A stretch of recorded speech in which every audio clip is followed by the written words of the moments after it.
Welcome to Imperfect in an Uncertain World. Resources for living with authenticity and purpose.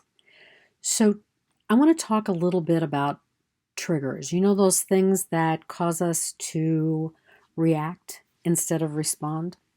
Now, you might be saying to yourself, I'm not sure I have those, Vanessa. But I'm going to tell you, we all have triggers.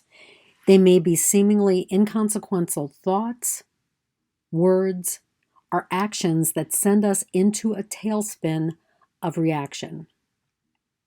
So the question is, how do we stop ourselves from getting caught in the whirling madness? And once caught, because it always happens, or it happens at some point in our life, how do we extricate ourselves from the barbed hooks of Shempa? Shempa is a Buddhist term for what catches us. So we just ask ourselves about that. So not long ago, I found myself in a situation that really got me caught. It was no matter how I twisted or turned, I found the hook of Shempa embedded deeper and deeper into my being. Yet I couldn't seem to stop the twisting and turning that would have prevented that barb from getting any deeper inside of me. Mindfulness techniques like breathing, really focusing on how I was getting caught, they helped for a little while.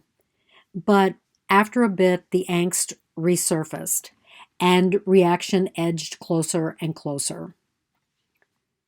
So during some quiet time in which I really was listening to my intuition, trying to find out intuitively how I could best work through this circumstance, I remember reading an article, gosh, it's probably been a number of years ago, on a couple that lived as if that was their last year of life, that they would die at the end of the year. And then I remembered the Reiki principles that begin with just for today. And so combining the information from the article into the Reiki principles, I came up what I considered a hybrid approach. And I'm sure other people have come up with this hybrid approach as well, but it was new for me. I decided to enter any potentially reactionary situation with the thought, this time is the last time I will experience fill in the blank. So it might have been if I was at work, this is the last time I'm quitting after today, even though that wasn't true. This is the last time I'm going to have to experience this. Or if I was having a tough conversation with my son, this is the last time I'm going to have to deal with this particular issue with him. And so I went into this situation and I lived it for 8 hours. So yes, it was a job situation. What did I discover? The aggravations and the irritations didn't magically disappear. They were just profound as before. And I've got to tell you, because I was very mindful, they even felt worse than they do at sometimes. What changed was my relationship to the aggravations and the irritations. When I felt the trigger simmering, I answered the question, how would you respond if this was the last time that you were experiencing this? And my want to react diminished because I realized how it wasn't, in the general scheme of things, really all that important. I was just getting upset and allowing those barbs of Shempa to go deeper and deeper into me. So I would say it was easier for me to let go with that mindset because there were fewer places that the hook of Shempa could really dig into me. If you asked me, I'd say that what was really different about my experience was my awareness in the moment. I was able to focus on the impermanence of what was happening. And in this circumstance, the one that I developed this hybrid approach to, I realized that I'd been cleaning up after others. And so every time I would see a situation that needed to be fixed, I was the great fixer and I would go in and clean it up. And so what happened when I went in with the question, what would you do if this was the last time? I discovered, frankly, that was not my responsibility and I should not be cleaning up after others. And in doing so, that wasn't an act of compassion. I was enabling bad behavior to continue and then getting upset that nothing had changed. And so, although intellectually, logically, I was able to understand that before, this was the first time that I could feel what was going on in my body and really understand that that was happening. And so I had to laugh because in the book, Engaging Compassion Through Intent and Action, that I wrote, I talked about that. And this was one of the aha moments, the epiphany I had where really I was working through it. So now you're probably saying, Vanessa, how can I focus on a more response lifestyle, a more responsive lifestyle, and one that's less reacting? So I'm going to just tell you what my suggestions are and what works for me and encourage you to see if it will work for you.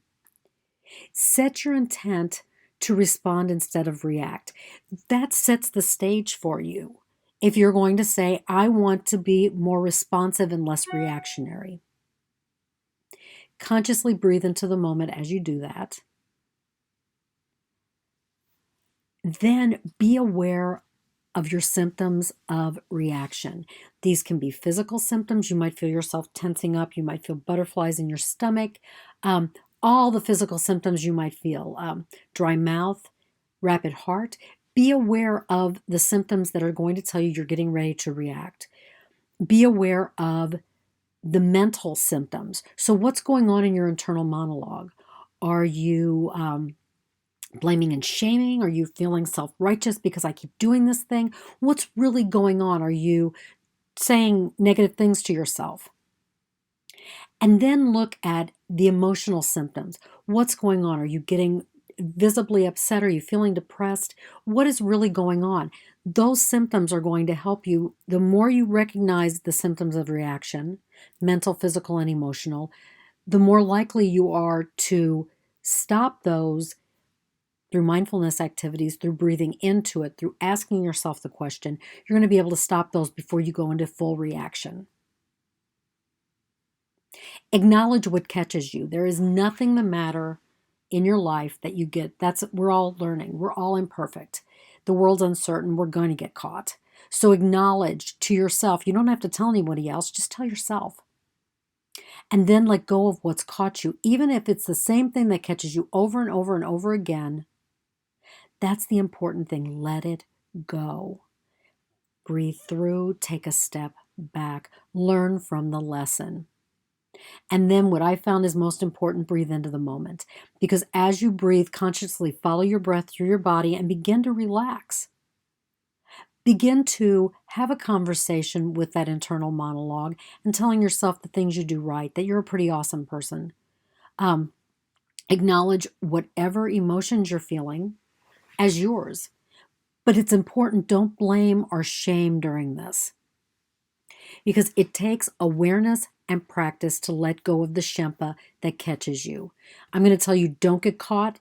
Don't give up if you keep getting caught more than you're freed. It's all about being in the moment and living your best life. So I want to thank you for listening to me. As a intuitive coach catalyst, I work with people to help them develop strategies to live their best life. If you're ready, set to manifest, contact me. But I'd encourage you, if you like this video, give it a thumb up, share it with your friends, with your colleagues, but most importantly, begin to recognize how you're being caught by Shempa. Have a terrific day and be your best self.